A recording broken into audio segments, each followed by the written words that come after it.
आप शुरू करो। हेलो स्टूडेंट्स, आज हम कक्षा 12 फिजिक्स की क्लासेस स्टार्ट कर रहे हैं, जिसमें पहली इकाई है स्थिर वैद्युत की इलेक्ट्रोस्टैटिक्स और पहला अध्याय है, पहला लेसन है वैद्युत आवेश तथा क्षेत्र। और उसी में हम पहला टॉपिक लेंगे वैद्युत आवेश। वैद्युत आवेश आपने पिछली कक्षा में पढ़ा था।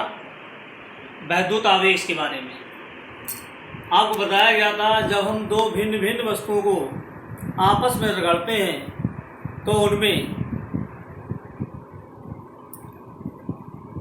हल्की वस्तुओं को अपनी ओर आकर्षित करने का गुण उत्पन्न हो जाता है। लेकिन जब वो तो हाई स्कूल में पढ़ा था, अब हम कक्षा 12 की बात करते हैं, तो हम थोड़ा सा इसके इतिहास के बारे में चलते हैं लेकर के आपको। आज से 2500 वर्ष पहले यूनान के वैज्ञानिक थे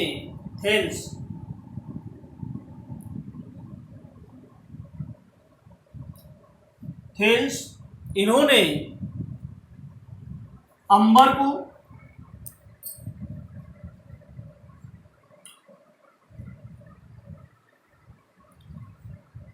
ऊनी वस्त्र, थेल्स ने अंबर को ऊनी वस्त्र के साथ रगड़ा तो पाया अंबर में हल्के वस्तुओं जैसे कागज, तिनके को अपनी ओर आकर्षित करने का गुण उत्पन्न हो गया। थेल्स के बाद 1600 में एक वैज्ञानिक डॉक्टर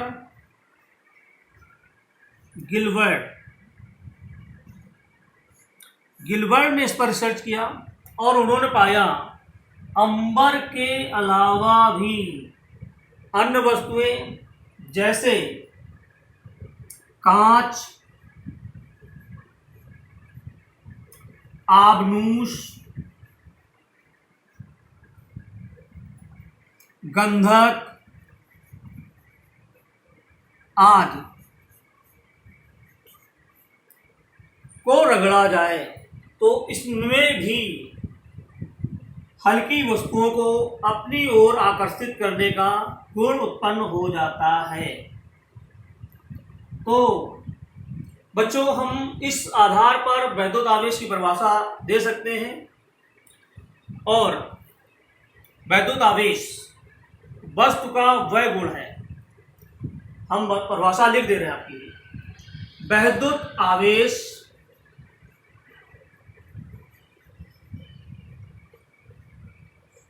वस्तु का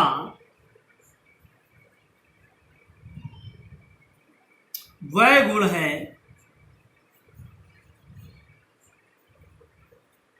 जिससे युक्त वस्तु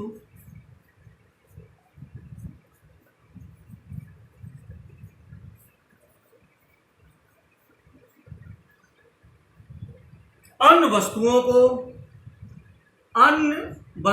पर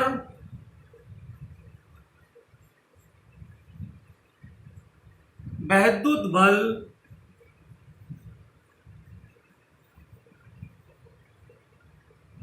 आरोपित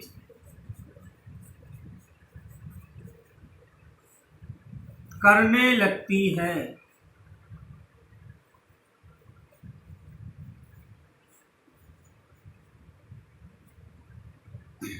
ये आप लोग नोट कर लीजिएगा। वैद्युत आवेश वस्तु का वह गुण है जिससे युक्त वस्तु अन्य वस्तुओं पर वैद्युत बल आरोपित करने लगती है। वैद्युत आवेश परिभाषा।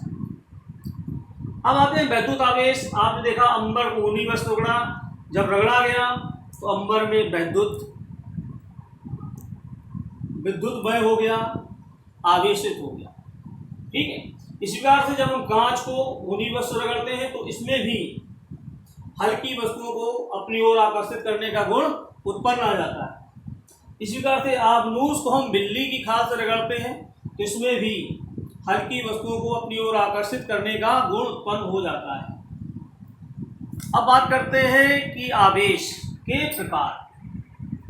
आपने पढ़ा अब आवेश दो प्रकार के होते हैं, एक आपका धनात्मक और एक आपका ऋणात्मक। अब देखो ये आप कैसे जानेंगे आवेश दो प्रकार के होते हैं। इसके लिए क्या किया गया, कांच को हमने कांच की छड़ को लिया और एक आबनूस की छड़ को लिया।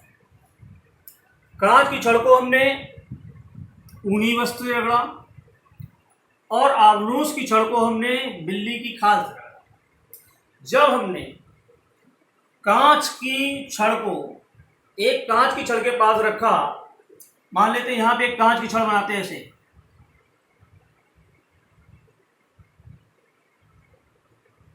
और एक कांच की छड़ और ले लेते हैं,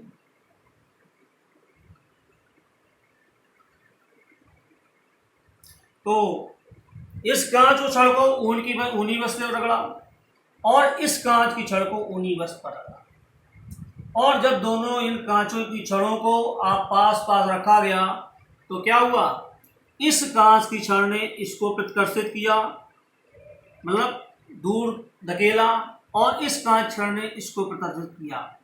यहाँ पे ये हुआ, एक सिद्ध होती है, यहाँ पे प्रतिकर्षण हुआ। क्या हुआ, प्रतिकर्षण, प्रतिकर्षण हुआ। तो यहाँ पे हम एक चीज कह सकते हैं कि अगर समान आवेश है, मैंने कांच की छड़ को ऊन की वस्तु रगड़ा, कांच की छड़ को ऊन की वस्तु रगड़ा, तो यहाँ पे इस पे जो आवेश था वही आवेश इस पे होगा। तो दोनों पर कैसा था, समान आवेश। जब समान आवेश होंगे तो क्या होगा, प्रतिकर्षण होगा। इसी प्रकार से हमने आबनूस की छड़ लिया, उसको बिल्ली की खाल से रगड़ा, तो देखा क्या, और उन दोनों किसी प्रकार से पास पास रखा, उनमें भी क्या हुआ, प्रतिकर्षण हुआ। लेकिन जब कांच की छड़ को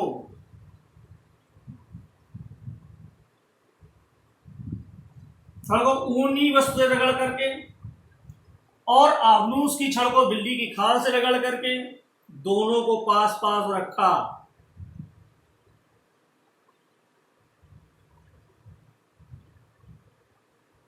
तो क्या हुआ, ये दोनों एक दूसरे की ओर आकर्षित होने लगी, एक दूसरे की ओर आकर्षित होने लगी।